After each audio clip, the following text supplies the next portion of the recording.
di rumah. Apa kabar? Sudah siap belajar hari ini? Jumpa lagi dengan saya Ibu Roli Santa Simatupang. Kita akan belajar biologi dengan topik pewarisan sifat.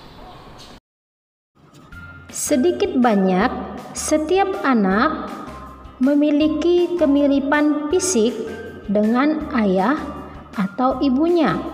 Nah, kamu mirip ayah atau mirip ibu? Nah, coba kamu perhatikan foto keluarga di rumah atau kamu amati langsung wajah ayah dan ibumu di rumah. Nah, sudah ketemu jawabannya ya? Ya, ada yang bilang hidung saya mancung seperti ayah dan rambut saya lurus seperti ibu. Nah, ilmu yang mempelajari bagaimana sifat atau ciri orang tua diwariskan kepada keturunannya disebut genetika. Proses penurunan sifat setiap makhluk hidup pada keturunannya disebut pewarisan sifat atau hereditas. Nah, pernahkah kamu mendengar istilah gen? Gen adalah untaian DNA yang terdapat di dalam kromosom sebagai materi genetik. Gen memiliki fungsi yang pertama mengatur sifat yang akan diwariskan dari induk ke keturunannya, dan yang kedua mengatur perkembangan dan metabolisme tubuh. Nah, di manakah letak dari gen atau DNA? Perhatikan gambar berikut. Nah, DNA itu berada di dalam sel, di mana setiap sel tubuh manusia itu memiliki inti sel. Nah, di dalam inti sel ada namanya kromosom. Nah, di dalam kromosom inilah tersusun untaian-untaian DNA. Inilah yang disebut dengan gen. DNA atau deoksiribosnucleic acid terdapat di dalam kromosom sebagai materi genetik. Nah, ada dua jenis kromosom dalam tubuh manusia. Yang pertama adalah kromosom sel tubuh atau disebut autosom. Kromosom ini berperan mengatur sifat-sifat tubuh, dan kromosom tubuh terdapat berpasangan atau alelik sehingga disebut diploid atau 2N. Yang kedua adalah kromosom sel kelamin atau gonosom. Kromosom ini berperan dalam penentuan sel kelamin. Kromosom sel kelamin hanya terdiri dari satu buah sehingga disebut haploid atau N. Nah, sel tubuh manusia terdiri dari 46 buah kromosom atau sama dengan 23 pasang kromosom ya. Pada laki-laki 44 buah autosom tambah XY atau 22 pasang autosom tambah XY.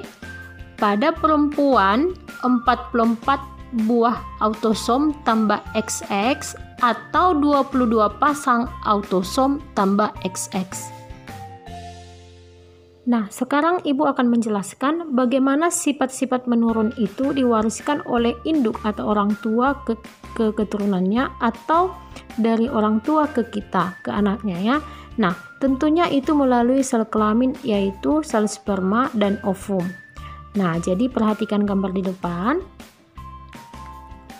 Orang tua atau induk mewariskan sifat kepada keturunannya yaitu melalui sel kelamin yaitu sperma dan ovum.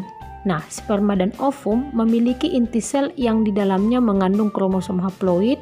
Perhatikan gambar di depan ya. Nah, kalau laki-laki tadi sel tubuhnya memiliki kromosom 44 XY, maka sel spermanya itu ada dua tipe, ada X, ada Y.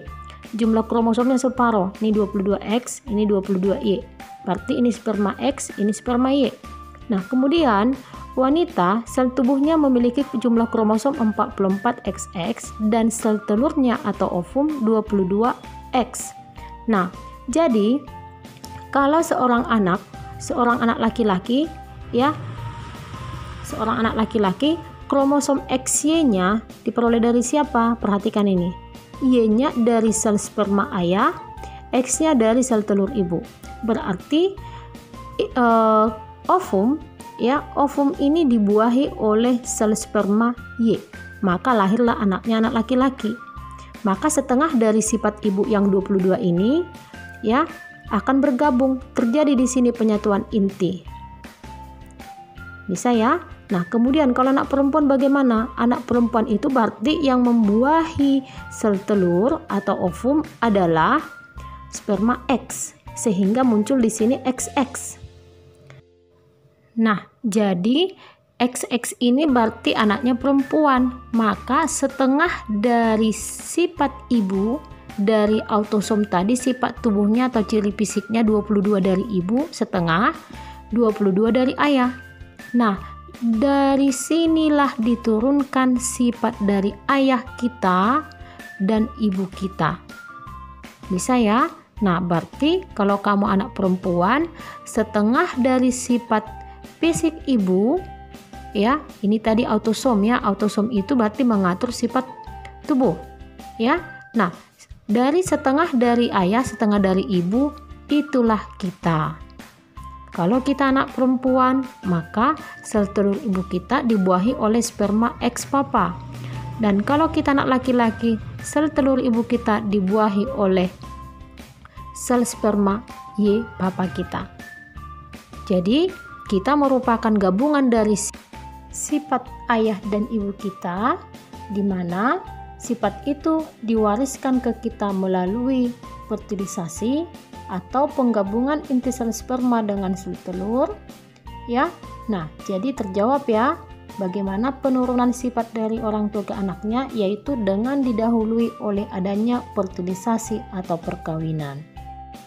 Nah, jadi terjawab ya kenapa hidung mancung seperti ayah, kemudian rambut lurus seperti ibu, karena sifat anak itu diturunkan melalui proses fertilisasi dari ayah dan ibu ke anaknya. Tentunya ayah menurunkan sifat itu melalui sel sperma dan ibu menurunkan sifatnya melalui sel telur, di mana sel sperma dan sel telur itu di dalam inti selnya sudah ada masing-masing kromosom atau DNA yang akan diturunkan ke anaknya. Bisa ya anak-anak ya? Nah, mudah-mudahan kalian memahami pelajarannya ya. Terima kasih.